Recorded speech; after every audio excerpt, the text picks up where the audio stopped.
Good morning, students. Today in 12th class mathematics, we are starting a new topic, product of vectors. Product of vectors.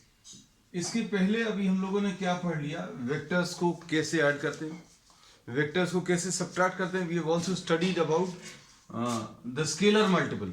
किसी vector को किसी scalar से multiply करना तो कैसे करते हैं और इसका सिग्निफिकेंस क्या है, वो सब अभी हम लोगों ने पिछली क्लासेस में डिस्कस कर लिया.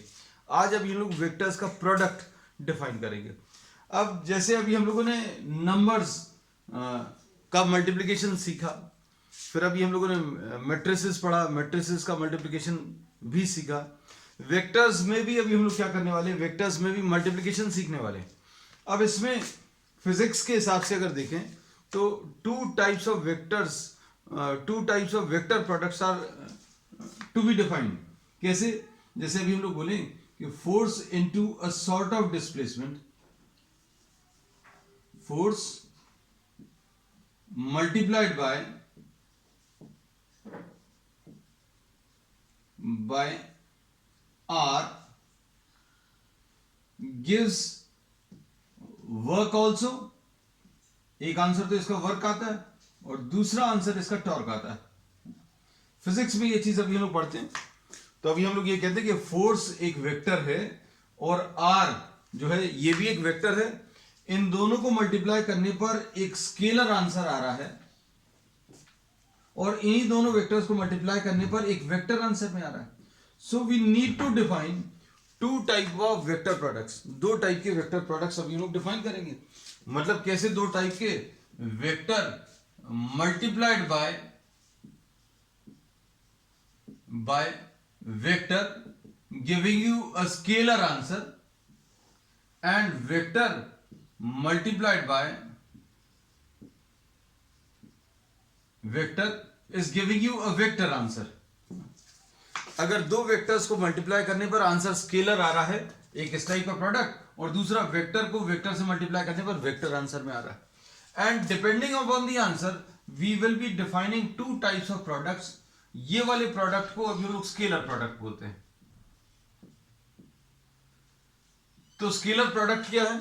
Scalar product of two vectors is multiplication of two vectors in which on multiplying two vectors you are getting scalar as the answer.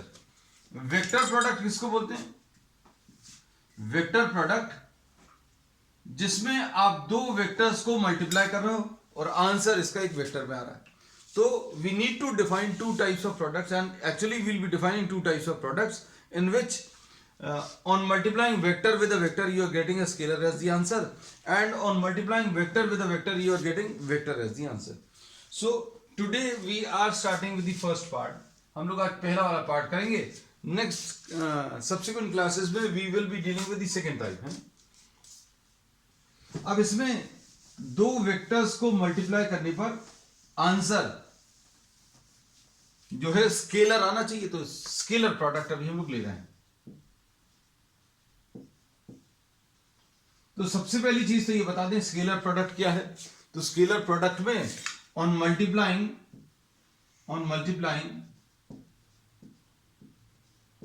two vectors the answer is a scalar. सबसे पहली चीज तो ये सीख लें. फिर अब इसमें since the multiplication is of two types, इसलिए दोनों के नोटेशन अलग अलग रहने पड़ेंगे. और ये दोनों के नोटेशंस जो अभी हम बताएं, इसमें हम लोग बोलेंगे वेक्टर ए को वेक्टर बी से अगर मल्टीप्लाई करना है तो इस स्केलर प्रोडक्ट के लिए अभी हम लोग डॉट यूज करते हैं. और वेक्टर प्रोडक्ट में वेक्टर और वेक्टर को मल्टीप्लाई करने पर वेक्टर आंसर में आता है और इनके बीच में प्रोडक्ट के लिए अभी हम क्रॉस यूज करते हैं. So this is termed as what? The dot product. आपको अगर ये डॉट लगा है तो डॉट ही लगाना है. फिजिक्स में कल लोग पढ़ चुके हैं 11th क्लास में. I have discuss all these topics in detail in physics also. लेकिन अब हम लोग रीस्टार्ट कर रहे हैं, कह सकते हैं. तो ए डॉट बी हम लोगों ने ये बोला दोनों वेक्टर्स को मल्टीप्लाई करने पर आंसर इसका स्केलर में आ रहा है. तो इसकी डेफिनेशन क्या है? A dot B will be equal to magnitude of A into magnitude of b into cos theta. A dot B, the scalar product will be equal to magnitude of A into magnitude of B into cos theta. अब इसमें अगर आप ध्यान से देखें तो ये एक स्केलर है, ये भी एक स्केलर है। क्यों? मैग्नीट्यूड ले लिया मतलब वेक्टर में डायरेक्शन खत्म हो गया। ये भी एक स्केलर है और ये एक सिंपल नंबर रहता है। So the answer to this is a scalar. A dot B बच्चों कैसा आएगा? स्केलर आएगा। अब इसमें थीटा क्या है? So theta is the angle between A and B। Theta जो है it is the angle between A and B। जब ये दोनों वेक्टर्स, अभी हम लोगों ने ड्रॉ किए सच दैट दीज आर को इनिशियल वेक्टर्स। अगर ये को इनिशियल वेक्टर्स अगर हैं तो इनके बीच में जो एंगल आएगा इसको अभी हम लोग थीटा मार्क करते हैं। अब इसमें अगर वेक्टर्स को इनिशियल नहीं है, सपोज ऐसे कुछ है, इस कॉमन पॉइंट पर ये टर्मिनेट कर रहा है और इस कॉमन पॉइंट से ये स्टार्ट कर रहा है, तो अभी हम लोग क्या करेंगे? इसको को इनिशियल वेक्टर्स बना लेंगे। सपोज ये A है, ये B है, तो आपने क्या किया? B को आगे एक्सटेंड कर दिया। हम लोग थीटा ये वाला नहीं लेंगे। क्यों? क्योंकि इस कॉमन पॉइंट से ये वेक्टर बाहर निकल रहा है, इस कॉमन पॉइंट पर ये वेक्टर अंदर की तरफ आ रहा है, तो कॉमन पॉइंट से बाहर निकलता हुआ अब हम लोग इसमें this is the angle which we will be considering. तो थीटा क्या है? The angle between A and B when both A and B are outgoing, बहुत सिंपल लैंग्वेज में लिख रहे हैं, from the common point.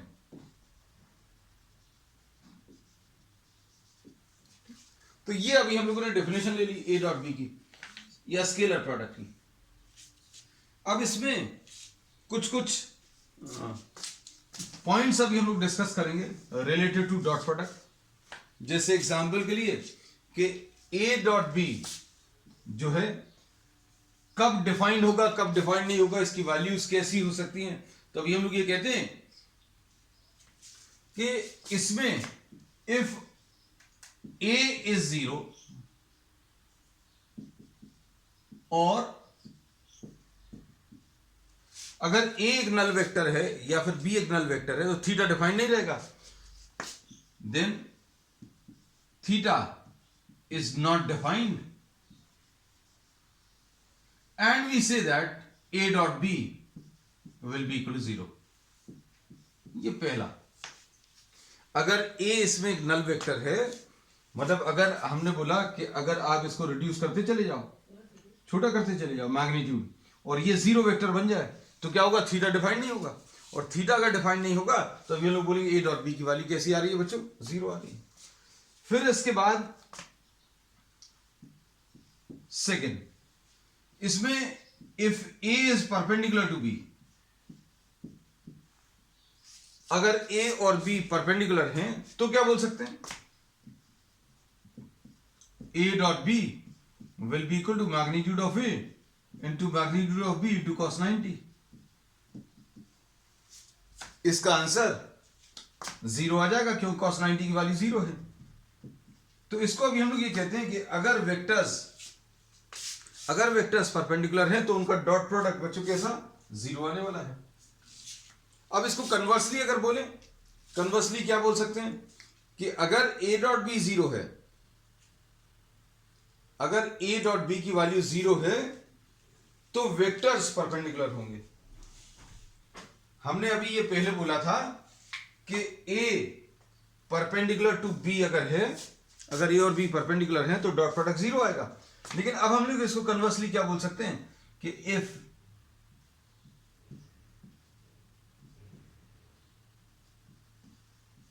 A dot B is equal to 0 then A is perpendicular to B, ऐसा लिख सकते हैं। अब इसके बाद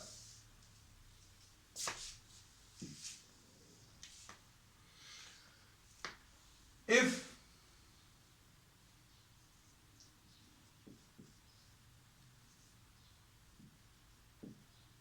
A is equal to B,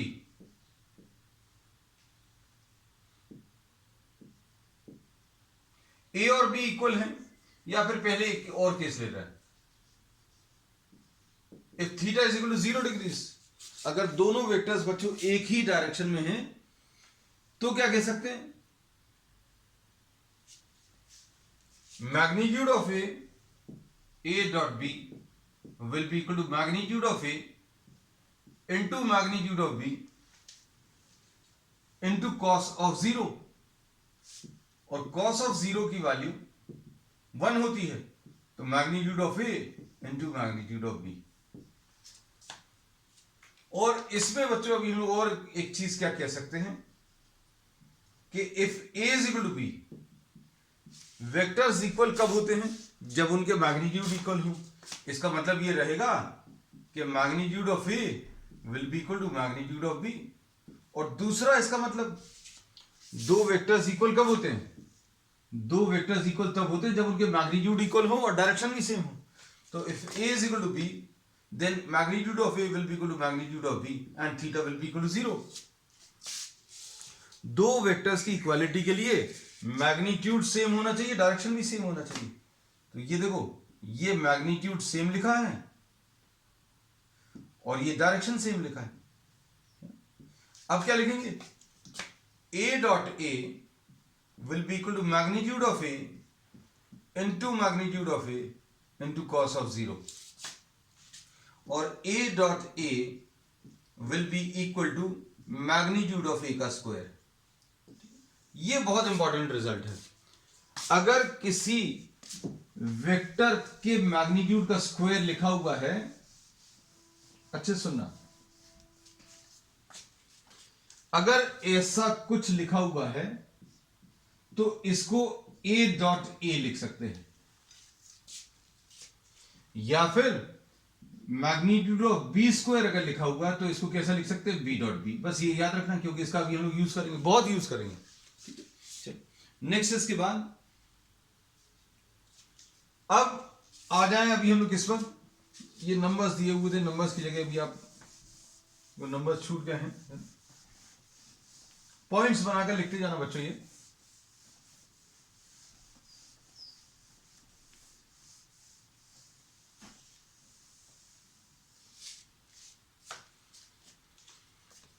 अब इसके बाद इसके बेसिस पर आई डॉट आई कितना आ जाएगा? मैग्नीट्यूड ऑफ आई का स्क्वायर। मैग्नीट्यूड ऑफ आई का स्क्वायर, मैग्नीट्यूड ऑफ आई मतलब आई यूनिट वेक्टर है, I J and K these are unit vectors along the X Y and Z direction. तो यहां पर ये आई आ जाएगा, यहां पर ये जे आ जाएगा और यहां पर ये के है। तो आई डॉट आई की वैल्यू बच्चों कितनी? 1 आ गई। जे डॉट जे की वैल्यू इसी के बेसिस पर कितना आ जाएगा? मैग्नीट्यूड ऑफ जे का स्क्वायर यानी 1। देखो, अगर आपको पूरा भी लिखना तो a dot b is equal to magnitude of A into magnitude of B into cos theta, ऐसा लिखते हैं। जे डॉट जे अगर लिखना है तो कैसे लिखोगे?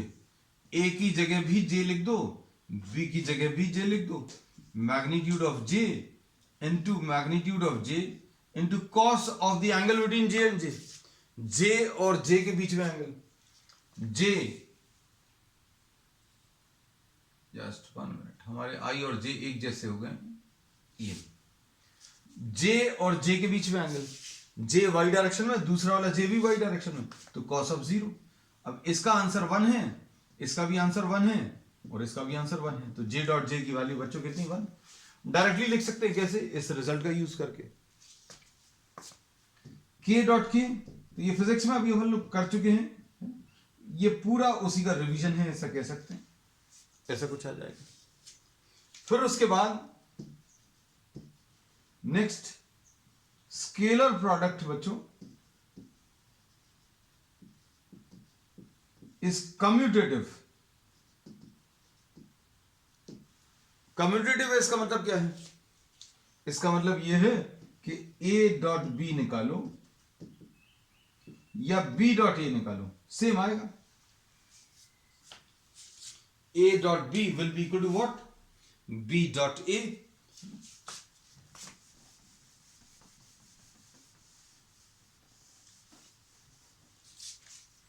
अब अगर आपको इसको लिखना भी है तो a dot b is magnitude of a into magnitude of b into cos of the angle between a and b, ऐसा लिखेंगे। और इसके बाद b डॉट a लिखना है तो कैसा लिखेंगे, b dot a this will be equal to magnitude of b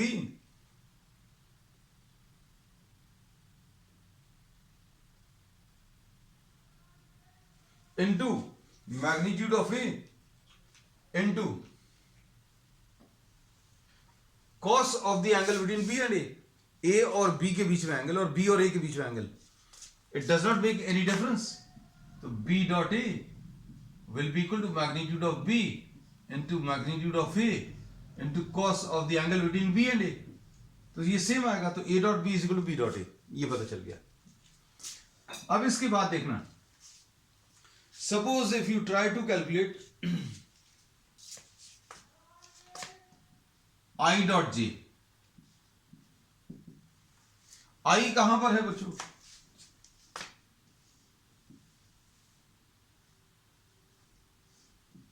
I is along the x direction, I बच्चों कहां पर है x डायरेक्शन में, j कहां पर है y डायरेक्शन में है, k कहां पर है z डायरेक्शन में।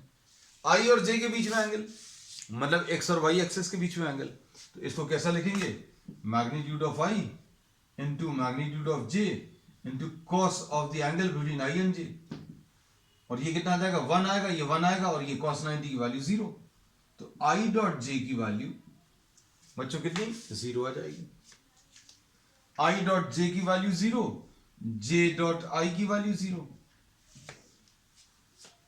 इसको ऐसा याद रखना, डॉट प्रोडक्ट क्या करता है, दो एक जैसे वेक्टर्स को मल्टीप्लाई करने पर आंसर 1 देता है। डॉट अगर लगा हुआ है, ये डॉट अगर लगा हुआ है तो आंसर इसका 1 आने वाला है, अगर ये दोनों वेक्टर्स सेम है। और वेक्टर्स अगर अलग अलग हैं, आई डॉट जे हो, जे डॉट आई है, आई डॉट के है, के डॉट आई है, इसका भी आंसर 0 आएगा।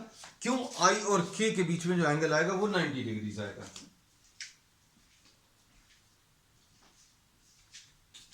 अब इसके बाद j डॉट के विल बी इक्वल टू के डॉट जे, और इसका आंसर भी बच्चों कितना 0 मिलेगा। तो अब इसके बाद next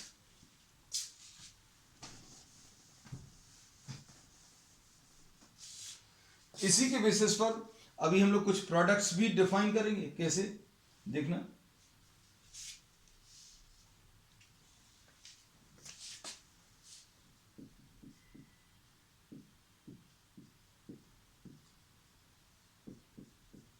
if A and B are given in terms of their components,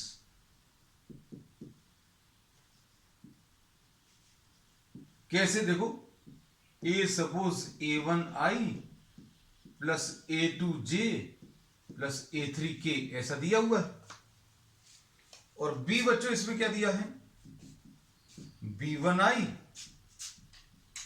plus B2j plus B3k ऐसा कुछ दिया हुआ है।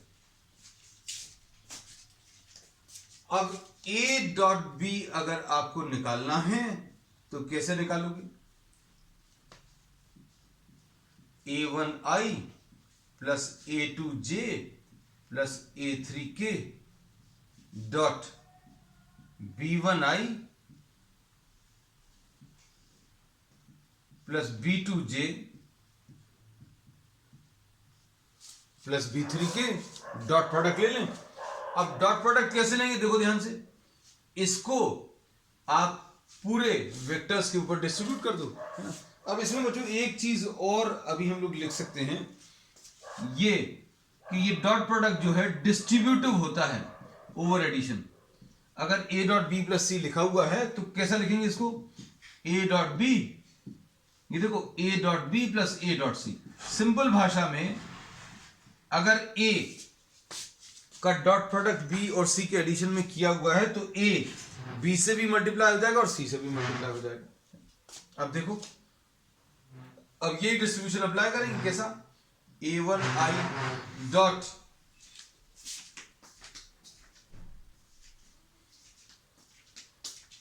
A1i dot B1i plus B2j plus B3k, ऐसा कुछ आएगा। और A2j भी डिस्ट्रीब्यूट होगा,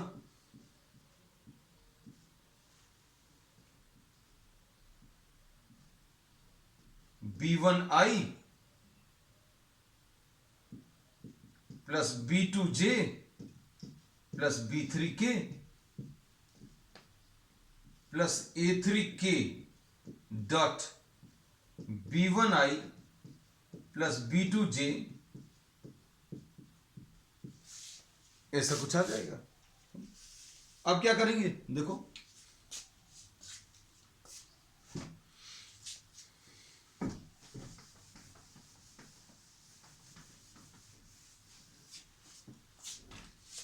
क्या मिलेगा, A1B1 ये आएगा A1B1 i dot I, A1B1 i dot I, फिर A1B2 i dot j plus A1B3 i dot k, i dot j i dot k, A1B1 A1B2 A1B3। ठीक, उसके बाद क्या आएगा, A2B1 j dot I plus A2B2 j dot j plus A2B3 j dot k plus A3B1 k dot I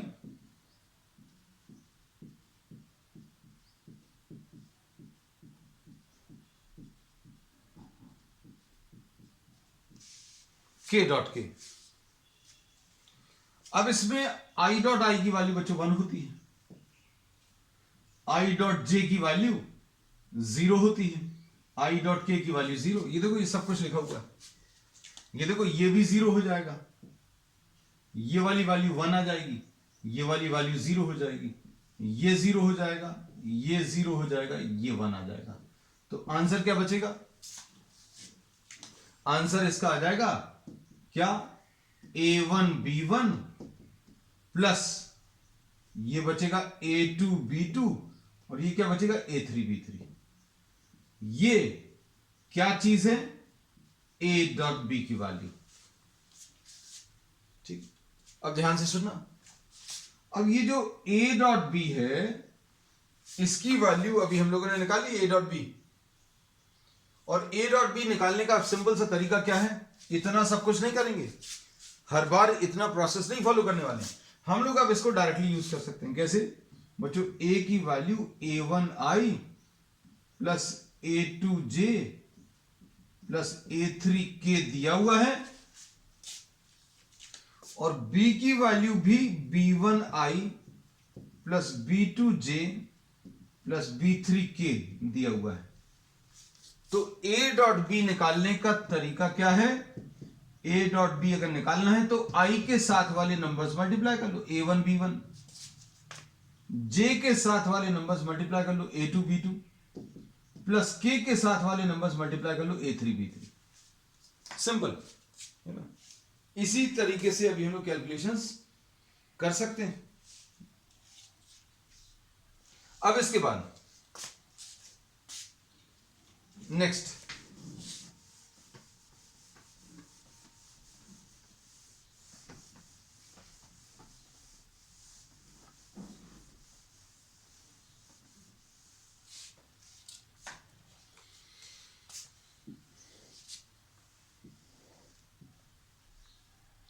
A dot B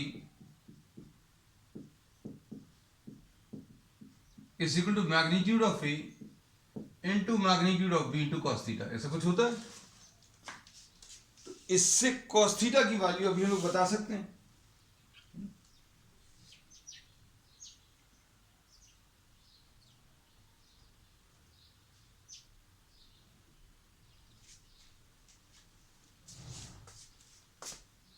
cos theta की value कितनी आ जाएगी, this will B a dot b divided by magnitude of a and magnitude of b। इसका भी अभी हम लोग use करने वाले हैं। और इसमें वेक्टर्स प्रूव करने रहेंगे परपेंडिकुलर। वेक्टर्स अगर परपेंडिकुलर प्रूव करने हैं तो a डॉट b की वैल्यू 0 आएगी तो परपेंडिकुलर हो जाएंगे, यानी cos थीटा की वैल्यू 0 आ जाएगी, मतलब थीटा इसमें कितना आ जाएगा 90 डिग्री। चलो नेक्स्ट बच्चों, नेक्स्ट इसमें अभी हम लोग ले रहे हैं प्रोजेक्शन।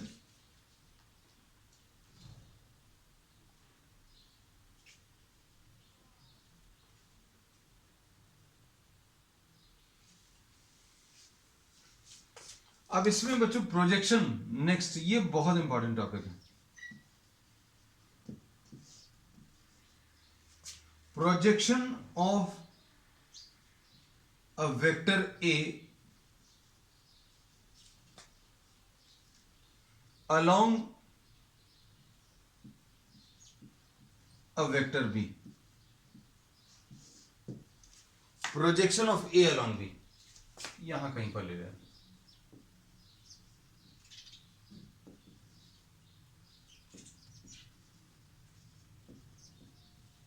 अब इसे बच्चों सपोज ये a है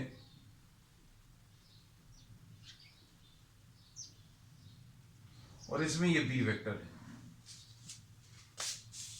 तो प्रोजेक्शन एक्चुअल में क्या, बहुत सिंपल टर्म्स में अगर अभी हम बता दें, प्रोजेक्शन अगर आपको ए का बी के ऊपर चाहिए तो आप इधर कहीं से परपेंडिकुलर डायरेक्शन में लाइट गिराएं।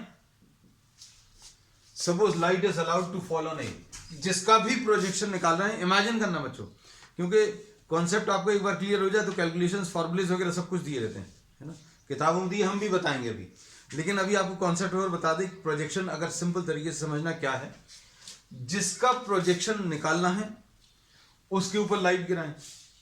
किस डायरेक्शन में गिराएं भाई, ए के ऊपर लाइट गिरा सकते हैं हम, ऐसी भी गिरा सकते हैं, ऐसी भी गिरा सकते हैं, लेकिन बी के परपेंडिकुलर, बी के परपेंडिकुलर। तो अभी हम लोगों ने ऐसा लाइट गिराई तो लेंथ ऑफ द शैडो, जो इसके ऊपर शैडो बनेगी, ये ए की जो शैडो इसके ऊपर आएगी वो इतनी कुछ आएगी, एंड इसको अभी हम प्रोजेक्शन बच्चों अगले डायग्राम में बना ले रहे हैं। Suppose this is theta, this is B.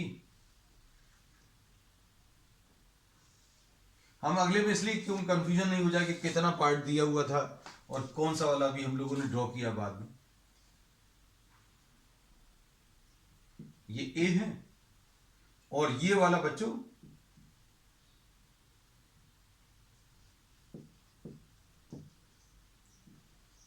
OM will be called the projection of A along B.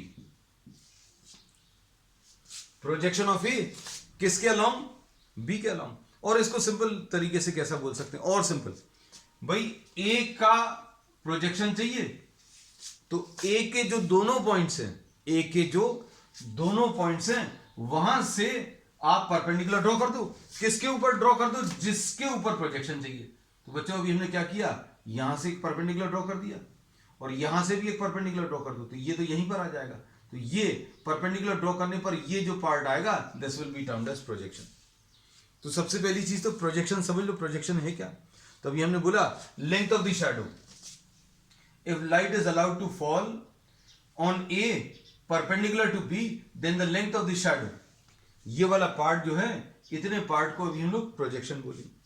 और मैथमेटिकली या ज्योमेट्रिकली अगर बताना है तो आप कैसा कर सकते हैं बच्चों, इसका इसके अलोंग प्रोजेक्शन बताना है तो आप लाइट गिराओगे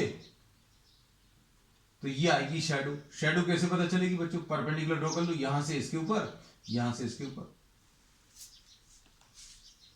ठीक, अब ये OM कैसे निकालेंगे, तो OM निकालने का तरीका है कैसे, cos theta will be base OM upon hypotenuse, cos theta will be base upon hypotenuse, कितना आ जाएगा OA, है ना। तो OM कितना आ जाएगा OA cos theta। अच्छे समझ ना बच्चों, तो ओ ए की वैल्यू कितनी है, मैग्नीट्यूड ऑफ ए। ठीक, अब देखना अच्छे से, ये डॉट प्रोडक्ट में अभी हम लोग क्यों पहुंचे, तो डॉट प्रोडक्ट का तो कोई यूज हुआ ही नहीं है इसमें, तो अब देखते हैं डॉट प्रोडक्ट का क्या यूज है। तो अब हम लोगों को क्या पता चल गया, ये बहुत इंपॉर्टेंट है बच्चों, है ना। इसमें अभी हम लोगों को यह पता चल गया कि भाई ए का आपको प्रोजेक्शन बताना है, किसके अलोंग बताना है, वो वेक्टर बी है। तो अभी तक बी का तो कोई यूज नहीं हुआ, बी का यूज कैसे होगा, क्योंकि बी के साथ जो एंगल है वो मालूम होना चाहिए। तो अब हम लोग क्या करेंगे, इसका प्रोजेक्शन इसके ऊपर अगर चाहिए, projection of a along b will be equal to a cos theta, है ना। तो कोई ये बोलेगा भाई बी का क्या यूज हुआ, तो बी का भी हम लोग ये बोल रहे हैं यूज क्या हुआ है, बी का यूज हुआ है in finding out what theta. अब projection of a along b पता चल गया। अब देखना इसमें हम लोग क्या करने वाले हैं, ऊपर और नीचे किससे मल्टीप्लाई कर लिया, we have multiplied numerator and denominator by magnitude of b, इससे मल्टीप्लाई और डिवाइड कर दिया। अब फायदा क्या हुआ, इसको अभी हम लोग एक नाम लिख सकते हैं, क्या लिख सकते हैं, ए डॉट बी। न्यूमरेटर को ए डॉट बी लिख दिया अपॉन मैग्नीट्यूड ऑफ बी। अब क्या करेंगे, projection of a along b कैसे निकालोगे। अब ये देखो बी अपॉन बी, अच्छे सुनना, b upon magnitude of b को हम लोग एक नया नाम दे सकते हैं, क्या, यूनिट वेक्टर। तो बच्चों ये क्या आ गया, ये यूनिट वेक्टर आ गया, है ना। तो अब हम लोग क्या लिखने वाले हैं, इसको a dot unit vector b. अब देखो रिजल्ट कितना सिंपल आ गया। प्रोजेक्शन ऑफ ए चाहिए, तो प्रोजेक्शन ऑफ ए अगर चाहिए तो ए तो लिखना पड़ेगा, किसके अलोंग चाहिए उसका यूनिट वेक्टर लिखो, बीच में डॉट प्रोडक्ट लगा दो, बस सिंपल। ऐसे इसको याद रखना। हमने ये जो डिस्कशन आपको बताया है, इतना सब कुछ, ये सिर्फ समझने के लिए है। फाइनल रिजल्ट ये याद रखना। अब जैसे अगर कोई पूछता है आपसे कि प्रोजेक्शन ऑफ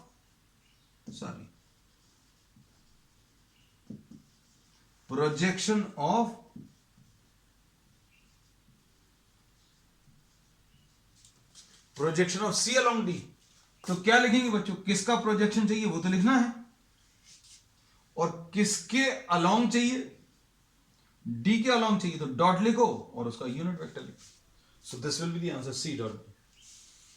अब ये तो आंसर आएगा स्केलर, तो ये जो आंसर है बच्चों ये स्केलर प्रोजेक्शन है ना। मतलब ये जो आंसर अभी हम लोगों ने बताया है स्केलर। अगर आपको इसको डायरेक्शन देना है तो डायरेक्शन भी दे सकते हैं, कैसे, ये अभी हम लोग प्रॉब्लम जब आएंगे तो और क्लियर कर देंगे। मेन चीज है बच्चों यही वाला result, a dot b, a dot unit vector b, इसका डायरेक्शन बच्चों अलोंग बी है, इसलिए यहां पर बी और मल्टीप्लाई कर देते हैं। हालांकि अभी इसका कोई यूज नहीं है, बस मेन रिजल्ट इसको याद रखिए, कौन सा, कि प्रोजेक्शन ऑफ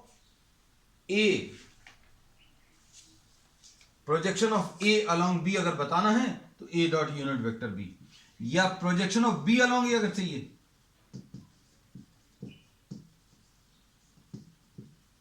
कैसे मिलेगा, तो बी तो लिखेंगे और डॉट यूनिट वेक्टर ए, जिसका प्रोजेक्शन चाहिए वो लिख लो, किसके अलोंग चाहिए उसका यूनिट वेक्टर लिख लो, बीच में डॉट प्रोडक्ट है। तो बच्चों अब आज के लिए इतना ही। We will continue with the problems on the next one. That's all for today.